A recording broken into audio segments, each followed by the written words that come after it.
troubled judge, troubled is an understatement, facing 8 felony gun charges, indicted again after alleged drive-by shooting at brother-in-law's house. That's a lot. We're learning a judge from This is what he Oklahoma was was dealing with arrested before for we a even road got rage to this incident headline. right He was here already in knee-deep Austin into on something else. September 11th. APD responded to reports of gunfire in East Austin. A witness told officers a man in a white SUV was shooting a gun while driving down the street. Like Police Mad say Max. Brian Noel Lovell damaged 5 parked cars and intentionally rear-ended another vehicle at East 7th and I-35. The John Wick of He was charged Oklahoma. with deadly conduct in Travis County. Lovell is a judge from Garfield County, Oklahoma. Remember that Nevada judge that everyone was so fake outraged at because she took a picture in a hot tub with her bathing suit on? Doesn't sound so bad now, does it? Because since then we've had the Pennsylvania judge that shot her man in the head while he was sleeping. Now we have this epic rageaholic who seems like a Terminator with a robe on, who was still presiding over cases while these charges were wide open. This judge was out of order. Who wrote this? I'll allow it. A sitting Oklahoma judge already facing multiple felony gun charges in Texas has now been indicted for allegedly riddling his brother-in-law's home with bullets in a drive-by shooting in his home state, authorities said. Garfield County Associate Judge Brian Lavelle, 59, was charged with fresh felony accounts to go with those old ones that are still open of discharging a firearm into a dwelling and use of a vehicle to facilitate the discharge of a firearm last week in connection with the February 12, 2023 gunplay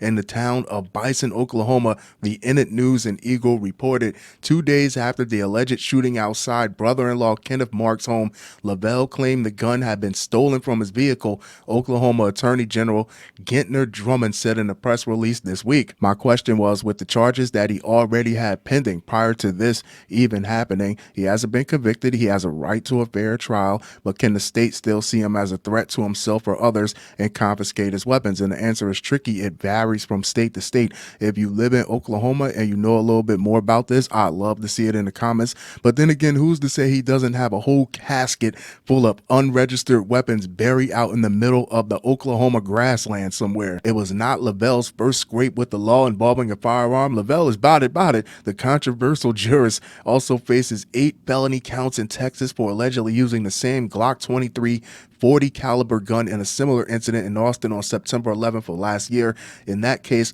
Lavelle is accused of driving near Matamoros and Santa Maria streets in his white SUV, during which he allegedly discharged a firearm approximately 5 times, the Eagle said. The bullet hit several vehicles in an area. About an hour later, Lavelle allegedly rear-ended another vehicle during a road rage encounter, the victim claiming he tried to push her car into oncoming traffic. He's a savage. The judge was indicted in the Austin case on February 29th and is free on a $10,000 bond, the outlet said. What's fascinating about this is how the hell was he still allowed to preside over cases? Clearly he needs some type of therapy for his chemical imbalance or his anger issues, whatever the hell he has to work that out. You don't think that was weighing in on his ability to make fair, unbiased decisions? In the new Oklahoma indictment, Lavelle's lawyer Stephen Jones said the prosecutors don't have a case. Yeah, if you let him preside over his own trial.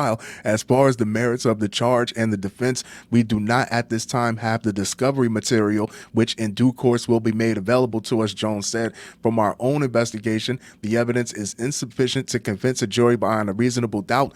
We intend to defend the case vigorously, and during the course of the investigation, the judge and Mrs. Lavelle have cooperated fully, he said. There you have it, kids. Judge Brian Lavelle. Look at him. He probably has a shotgun under his robe in that picture, a little deuce in his sock. You definitely will not jump the bench and choke him.